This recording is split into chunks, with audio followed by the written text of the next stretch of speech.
આજની વાર્તા દરેક માણસના શરીર પર તેના મનનો પ્રભાવ હોય છે.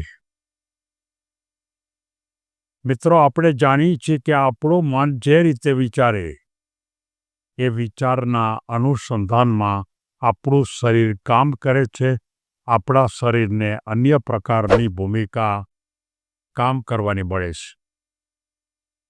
ખરેખર તો આ પ્રકારની ભૂમિકા ઉપર મેં અનેક વાર્તાઓ કીધી છે કે માણસ જો સકારાત્મક વિચાર કરે તેનું શરીર પણ ઉત્તમ હોય, અને જો નકારાત્મક વિચાર કરતો હોય તેનું શરીર પણ નબળું હોય, માદલું હોય, અને એ હંમેશા ઉત્સાહ વગરની રીતે જીવે છે. અને આ વાતને સમજાવવા માટે મારે બે મિત્રો, એક રવિ અને બીજો મોહન, એ બંને મિત્રો રહેતા હતા. યુવાન હતા, પણ રવિ છે એના વિચારવાની દિશા હંમેશા હકારાત્મક હોય. કોઈ પણ પરિસ્થિતિ આવે, કોઈ પણ માણસ એને કહે એટલે જે રવિ છે ને એ તરત જ એમાંથી સારો અર્થ જ ગોતે. અને મોહન છે એને એવા પ્રકારની ટેવ પડી ગઈ હતી, અથવા તો એવા પ્રકારનો એને તાલીમ મળી હતી કે ગમે તે પરિસ્થિતિ આવે તો પણ એનામાંથી નબળો અર્થ જ ગોતે. હવે મારે સમજાવવું નથી કે સારો અર્થ કેમ ગોતવો અને નબળો અર્થ કેમ ગોતવો. દાખલા તરીકે કોઈ એક વખત કોઈ વિદ્યાર્થી બેમાંથી એક નાપાસ થાય, બે નાપાસ થયા, ધારો કે રવિ ને મોહન. તો રવિ એમ અર્થઘટન કરે કે હજી આપણે પછીના વર્ષોમાં વધારે સારી ભૂમિકા ઉપર આગળ વધી શકાય, એટલા માટે આપણે આ વર્ષ આપણે નાપાસ થયા. જ્યારે મોહન એમ વિચાર કરે કે હવે આપણે ભણી નહીં શકીએ, આપણે નબળા છીએ. એટલે કે મોહન અને રવિની આખી જે વિચારસરણી છે, વિચારસરણી એટલે કે એનો મન જે કામ કરે છે, એ મનની ભૂમિકાને કારણે પરિસ્થિતિ શું બને છે, એટલે કે રવિ છે એ તંદુરસ્ત, એકદમ આક્રમક, કાયમ માટેનો ઉત્સાહ પણ વધારે હોય, અને કોઈ પણ ગામમાં કામ કરવાનું હોય તો રવિ સૌથી પહેલો ઊભો થાય. અને જ્યારે મોહન છે એ એકદમ માંદલા જેવો જ રહે, એના શરીરમાં પણ કોઈ તાકાત નહીં, અને કોઈ પણ કામ કરવાનું આવે તો મોહન એ કામ કરવામાં પોતાનો ઉત્સાહ પણ ન બતાવે. એક વખત બંને મિત્રો અને ગામના બીજા યુવાનો એના વચ્ચે હરીફાઈ કરવાની હતી, એટલે કે દોડવાની હરીફાઈ હતી. રવિ, આપણને ખબર છે કે એના મગજમાં એક જ વાત કે હું તો કરી શકું, હું તો આગળ વધી શકું, મારા જીવનમાં તો મેં ખૂબ કર્યું છે, મને તો કરતા આવડે જ છે, અને હું ચોક્કસ કરી શકું. અને મોહનની માત્ર એક જ વાત કે મારા નસીબમાં કંઈ સારું નથી. માત્ર બે જ વાત હું બતાવું, મને કુદરતે કાંઈ આપ્યું નથી, મારું શરીર નબળું છે, મને એકદમ સામાન્ય પહેલાંથી હું કામ કરું છું. અને આ વિચાર શક્તિનો મોટો ફેર, અને એને કારણે આજે ગામમાં દોડની સ્પર્ધા યોજાઈ.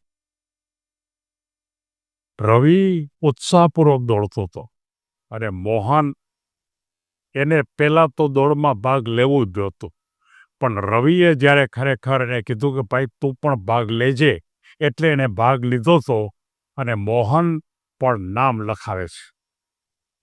રવિએ મનમાં નક્કી કર્યું હતું કે મારે આ દોડની અંદર આક્રમકતાથી દોડવું છે, પણ મોહને તો પરાણે ભાગ લીધો હતો, એટલે એના મગજમાં એક જ વાત હોય કે આમાં કાંઈ મારો નંબર કોઈ દી આવે નહીં. શરૂઆતમાં ગમે તે કારણસર મોહન થોડોક આગળ હતો, જે ખરેખર નબળો હતો એ આગળ હતો, પણ રવિ છે ને એનું મનોબળ તો બહુ મોટું હતું. એટલે ફરી એના મનોબળને કારણે રવિ આગળ નીકળી જાય છે, મોહન પાછળ રહી જાય છે.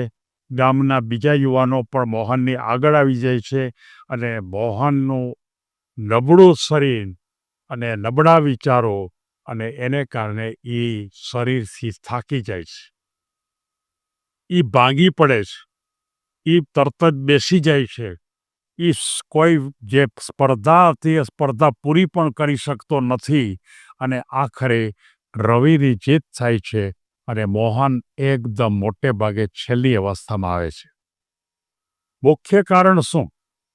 મુખ્ય કારણ એક જ છે કે વાર્તાનો હેડિંગ, કે મનનો પ્રભાવ શરીર ઉપર આવે છે. મોહન કાયમ માટે જો નબળા જ વિચાર કરે તો એનું શરીર પણ નબળું રહે, અને જો રવિ કાયમ માટે સારા વિચાર કરે તો એનું શરીર પણ મજબૂત રહે. હવે આ ભૂમિકાના સંદર્ભમાં મનોબળ હંમેશા મજબૂત રાખવું જોઈએ એ મનોવિજ્ઞાન કહે છે. સકારાત્મક વિચારો આપણને શક્તિ આપે છે એ આપણા સિદ્ધાંતો કહે છે, અને નકારાત્મક મન શરીરને નબળું કરે છે, આ આપણું શિક્ષણ છે. ફરી એકવાર, મનોબળ મજબૂત આપણા જીવનમાં બળ મળે છે. સકારાત્મક વિચાર શક્તિ આપે છે, નકારાત્મક વિચાર મનને નબળું કરે છે. અને જો આ ભૂમિકા ઉપર હોય તો હંમેશા યાદ રાખો કે જિંદગીમાં આપણા શરીર ઉપર માત્ર મનનો સીધો પ્રભાવ છે. કોઈ માણસ છે અથવા તો બે માણસ એક સાથે માદા પડ્યા તો એમાંથી વધારે ઝડપથી સાજા કોણ થાય? કે જેનું મન તંદુરસ્ત હોય. મન તંદુરસ્ત થવાનું શરીર એકદમ સારું થઈ જશે. હંમેશા હું કરી શકું, મારામાં તાકાત છે, મારામાં આગળ વધી શકું એવી શક્તિ છે, હું પ્રાપ્ત કરીશ, મારે મોટો મહાન બનવું છે, મારે સારા પૈસા કમાવા છે, મારે જીવનને બહુ ઊંચાઈ ઉપર લઈ જવું છે. આવા વિચારો દરરોજ સવારમાં ઉઠતાની સાથે તમે કરો, રાત્રે સૂતી વખતે પણ જો તમે કરશો તો તમે રવિ જેવા બની જશો.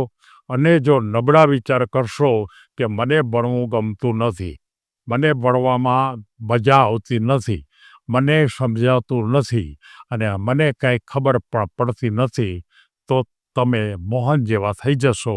અને આ નાની એવી ભૂમિકા જીવનની અંદર કેટલો મોટો ફેરફાર લાવે છે એના મેં તમને બહુ નાના સંદર્ભ સાથે વાત કરી, પણ જીવનની અંદર તો કદાચ તમે કલ્પના ન કરી શકો એટલો મોટો ફેરફાર છે. એક માણસ જીવનમાં ટોચ ઉપર પહોંચી જાય અને એનો જ મિત્ર એ જ લેવલનો એ એકદમ નીચે, જેને કહી શકાય કે ઊંચા પર્વતની ટોચ ઉપર પહોંચેલો એક માણસ, અને આ માત્ર તળિયા ઉપર જ રહીએ.